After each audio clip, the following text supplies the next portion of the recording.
Close your eyes and listen to that. That's not just the sound of a twin-cylinder engine. It's the sound of a line being drawn in the sand. In the years following World War II, a new kind of tension was simmering on the asphalt. On one side, you had the mods, sharp-suited, scooter-riding modernists who looked like they were stepped out of a fashion magazine. But on the other side, you had the rockers. The rockers didn't care about Italian suits or pop melodies. They cared about two things: speed and volume. They were the ton-up boys, named for their obsession with hitting the ton 100 miles per hour on public roads. This was the birth of the greaser aesthetic, a subculture forged in the grease of a garage and the smoke of a roadside cafe. It wasn't just a hobby. It was a rejection of the beige, buttoned-down future their parents had planned for them. The greaser wasn't just an American phenomenon, though the look was born in the stateside garages of California and New York. It crossed the Atlantic and turned into a full-blown war of style. Today, we're peeling back the layers of oil and denim to see how a bunch of kids on Triumphs and Harleys created the most enduring symbol of rebellion in history. Welcome back to Revival. You know the look the moment you see it. It's the ultimate uniform of the outsider. But let's talk about the centerpiece, the Schott Perfecto leather jacket. Before 1928, leather jackets were for pilots and soldiers. But when Irving Schott added a diagonal zipper and a belt to a heavy horsehide coat, he accidentally created the armor of the rock and roll era. It was rugged, it was functional, and, most importantly, it looked dangerous. By the mid-50s, schools across America were actually banning the jacket because it was seen as a direct link to juvenile delinquency. Beneath the leather, you had the staple, the plain white or black t-shirt, often with a pack of Luckies rolled into the sleeve. Then came the denim. We're talking heavy, raw, selvage Levi's 501, cuffed high enough to show off the sturdy engineer boots or thick-soled creepers. This wasn't just fashion, it was survival gear. If you laid your bike down at 60 miles per hour, you wanted heavy leather and thick denim between you and the pavement. And then there was the hair. The greaser nickname wasn't a compliment at first. It was a jab at the sheer amount of pomade, Brill cream, Murray's, or Royal Crown, required to keep a pompadour or a duck's tail in place while riding a motorcycle at high speeds. A rocker never went anywhere without a comb in his back pocket. After a high-speed run, the first thing he did wasn't check his brakes, it was check his hair in the chrome of the headlight. This look said, I work with my hands, I ride with my life, and I don't care what you think.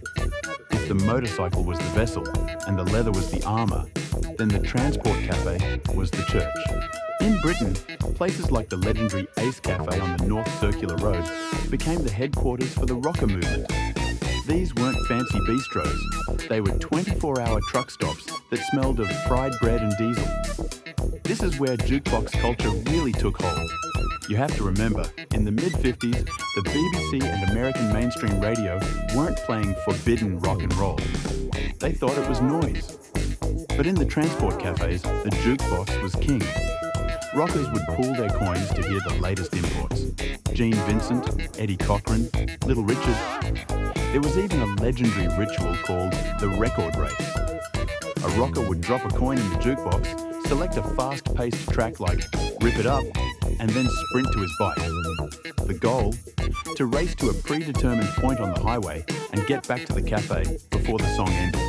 It was a high-stakes dance with death fueled by a 2.5-minute drum beat. The music and the machine were inseparable. The rhythm of the rockabilly slapback bass mimicked the thumping of a vertical twin engine. For these kids, the jukebox wasn't just entertainment, it was the heartbeat of their entire existence. As you can imagine, the sight of 50 leather-clad men and women roaring into a quiet town caused an absolute moral panic. The media painted the rockers as a violent horde. The 1947 Hollister riot in California, which was mostly just some rowdy bikers getting a bit too drunk, was blown out of proportion by Life magazine, setting the stage for the public's fear. Hollywood, sensing a goldmine, stepped in to cement the image forever. In 1953, The Wild One hit theaters. Marlon Brando, playing Johnny Stravler, became the blueprint. When a girl asks him, "Hey Johnny, "What are you rebelling against?" And he famously replies, "What have you got?" It gave a voice to a generation of disillusioned youth. Suddenly, the greaser look wasn't just for bikers. It was being exported to every teenager in the world. James Dean in Rebel Without a Cause added a layer of sensitive, brooding angst to the aesthetic. Even though the moral guardians of the 50s tried to suppress the culture, they only made it more attractive. The greaser became the folk hero of the industrial age, a man who owned his own time and his own machine, answerable to no one but the road. So, why are we still talking about leather jackets and pomade 70 years later? Because the greaser look is the ultimate symbol of cool. It's timeless. It's the perfect blend of utility and attitude. Whether it's the 1950s, the punk era of the 70s, or the fashion runways of today, the leather jacket remains the universal signifier of a rebel heart. The Rockers showed us that you don't need a high-paying job or a fancy car to be a king. All you need is a set of wrenches, a good record on the jukebox, and the guts to twist the throttle. We want to hear from you. What's your go-to leather jacket style? Are you a classic Shot Perfecto fan, or do you prefer the sleek lines of a cafe racer coat? Let us know in the comments below. If you enjoyed this ride, don't forget to like, subscribe, and hit that notification bell. Next time on Revival, we're shifting our focus to the visual queen of the era. We'll be looking at the flash of the camera bulb and the iconic bangs of Betty Page. We'll explore how pin-up power and the jukebox vibe defined the 1950s aesthetic. Until then, keep your chrome polished and your spirit wild. This is Revival.